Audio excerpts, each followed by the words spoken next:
নমস্কার,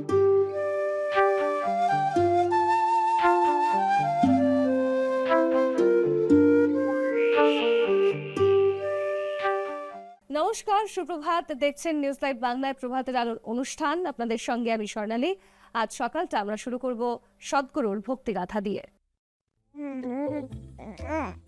সমুদ্রপৃষ্ঠ থেকে ১৩,৫০০ বা ১৩,৬০০ ফুট উঁচুতে সেখানে একটি শিশু। শিবা বললেন, বেশ, বরফের ওপর বাবা মায়ের পায়ের কোনো ছাপ নেই, এই বাচ্চাটা এখানে এলো কি করে? যখন তারা ফিরে এলেন, দেখলেন বাচ্চাটা ভেতর থেকে দরজা বন্ধ করে দিয়েছে। শিব বললেন, আমি আমার শক্তিকে এমনভাবে স্থাপন করব যাতে তোমরা আমাকে অনুভব করতে পারো। শিব আর পার্বতী বদ্রীনাথে বাস করতেন। তারা সেখানে থাকতেন কারণ সেখানে একটা উষ্ণ প্রস্রবণ ছিল। তো তারা সেখানে একটা ছোট্ট কুটিরে থাকতেন, যেটা সমুদ্রপৃষ্ঠ থেকে প্রায় ১৩,৫০০ বা ১৩,৬০০ ফুট উঁচুতে অবস্থিত। তারপর একদিন তারা সেই গরম জলের কুণ্ডে স্নান করতে গেলেন। যখন তারা ফিরে এলেন, দেখলেন দরজার ঠিক বাইরেই পড়ে আছে একটি শিশু, খুবই সুন্দর দেখতে একটা বাচ্চা। পার্বতীর মনে সবসময়ই একটা দুঃখ ছিল যে তার নিজের কোনো সন্তান নেই, আর তার সন্তান হওয়া সম্ভবও নয়, কারণ শিবের মধ্যে কোনো মানব প্রজাতির বীজ ছিল না। তো পার্বতী যেহেতু একজন মানুষ, তাই শিবের বীজ তিনি ধারণ করতে পারতেন না, তাই তার নিজের সন্তান হওয়া সম্ভব ছিল না। তার ঠিক এই হতাশা থেকেই তিনি গণপতিকে সৃষ্টি করেছিলেন। এই আকুলতা থেকেই তিনি কার্তিকের যা অবশিষ্ট ছিল তা বাঁচানোর চেষ্টা করেছিলেন।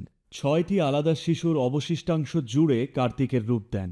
এখন যখন তিনি দরজায় এই ফুটফুটে শিশুটিকে দেখলেন, তার মাতৃসত্তার স্নেহ উথলে উঠল, আর তিনি শিশুটিকে কোলে তুলে নিলেন।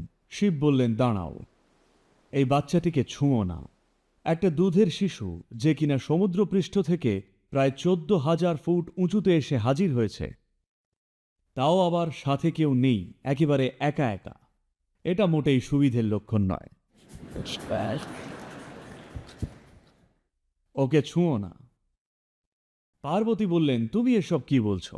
আমার দেখা সবচেয়ে সুন্দর শিশু এটা। আর তিনি বাচ্চাটিকে কোলে তুলে নিলেন। বুঝতেই পারছেন? শিব বললেন, দেখো, এই বাচ্চাটা কিন্তু সাধারণ নয়। ও একা একা আমাদের দোরগোড়ায় এলো কি করে? আশেপাশে কেউ নেই, বরফের ওপর বাবা মায়ের পায়ের কোনো ছাপ নেই। এই বাচ্চাটা হঠাৎ করে এখানে এসে জুড়ে বসল কি করে? ওকে ফেলে দাও। এই বাচ্চাটাকে আমাদের ছোঁয়া উচিত নয়। কিন্তু পার্বতী তখন মাতৃস্নেহে অন্ধ। তিনি বললেন, না, ওইসব হবে না, বলে বাচ্চাটাকে নিয়ে সোজা ঘরে গেলেন। একটা গোটা দিন, ২৪ ঘন্টা ধরে আদর যত্ন আর যা হওয়ার সব হলো। পরদিন তারা আবার স্নান করতে গেলেন। যখন ফিরে এলেন, দেখলেন বাচ্চাটা ভেতর থেকে খিল তুলে দিয়েছে, আর তাদের দুজনকে আর ভেতরে ঢুকতে দিচ্ছে না। পার্বতী ভাবলেন, এটা কি করে সম্ভব? একটা এতটুকু বাচ্চা ভেতর থেকে দরজা বন্ধ করবে কি করে?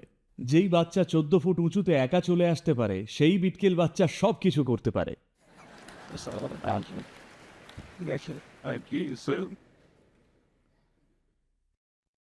তো শিব বললেন, ব্যাস, চলো জায়গা খালি করি। ও ভেতর থেকে ঘর আটকে দিয়েছে, চলো অন্য কোথাও যাই। কিন্তু পার্বতী বললেন, এটা তো আমাদের বাড়ি। ব্যাপারটা এমনই ছিল। আজ হয়তো এটা আমাদের বাড়ি, কিন্তু ভুল লোককে ভেতরে ঢুকতে দিলে সেটা আর আমাদের থাকে না। তারপর তারা ১২,৭০০ ফুট উচ্চতায় কান্তি সরোবরে চলে গেলেন। তো তাকে নিজের বাড়ি হারাতে হলো, কারণ সেই বাচ্চাটা ভেতর থেকে ঘর আটকে দিয়েছিল। শিশুটি ছিলেন বিষ্ণু। তিনি ভেবেছিলেন, একজন বৈরাগী যোগীর কি বা যায় আসে, সে এখানে থাকুক বা ওখানে। শিবের কাছে সব জায়গায় সমান, কিন্তু আমার কাছে এটা গুরুত্বের, আমি এখানেই থাকতে চাই। তো শিব সেটা জানতেন, আর তাই তিনি বললেন, চলো এগোনো যাক। আর তিনি কান্তি সরোবরের কাছে কেদারের দিকে চলে গেলেন। কিন্তু যে যোগীরা বা অন্যরা তাদের অনুসরণ করছিলেন তারা কেদারেই থেকে গেলেন। যেহেতু তারা সবসময় কান্তি সরোবরে উঠে আসতে চাইতেন, তাই শিব বললেন, আমি আমার শক্তিকে এখানে এমনভাবে স্থাপন করব যাতে তোমরা আমার অভাব অনুভব না করো। আর এভাবেই তিনি কেদার প্রতিষ্ঠা করলেন। আর আজও কেদার ধ্বনি ও আকৃতির মধ্যে জ্যামিতিক সামঞ্জস্যের বিচারে কেদার শব্দটি শিব ধ্বনির সবচেয়ে কাছাকাছি। তো তিনি এর প্রতিষ্ঠা করলেন যাতে যোগীরা তার অভাব অনুভব না করে আর সেখানেই থাকে। আর ওপরে কান্তি সরোবরে তিনি এবং তার 7 জন শিষ্য, যাদের আমরা এখন সপ্তঋষি হিসেবে জানি, সেখানে থেকে গেলেন যোগের ব্যাখ্যা, শিক্ষা এবং তার সাথে জড়িত অন্যান্য লীলার অন্বেষণের জন্যে। তো কান্তি সরোবর হল সেই জায়গা যেখানে প্রথম যোগ প্রোগ্রাম হয়েছিল। কোনো ছোটখাটো উইকেন্ড প্রোগ্রাম বা ওইরকম কিছু নয়, বরং এক দীর্ঘমেয়াদী যোগ প্রোগ্রাম। সেখানে তিনি ব্যাখ্যা করেছিলেন মহাবিশ্বের সমগ্রতা এবং মানুষের অস্তিত্বের মধ্যে সম্পর্কটি, কিভাবে এটাকে অন্বেষণ করা যায়, এটা করার বিভিন্ন উপায় কি কি, কিভাবে একজন মানুষ তার অভিজ্ঞতায় সর্বজনীন এবং মহাজাগতিক হয়ে উঠতে পারেন।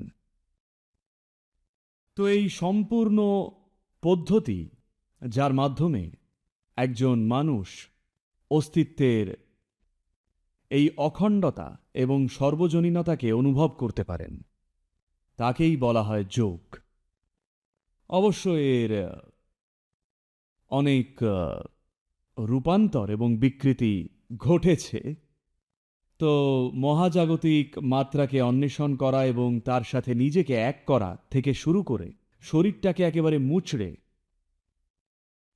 ওই বাসি চাউমিনের মতো দেখতে লাগা পর্যন্ত যোগ অনেক কিছুই দিয়ে গেছে। কিন্তু এটাকে মেরে ফেলা সম্ভব নয়, কারণ এটা জীবন্ত সত্য।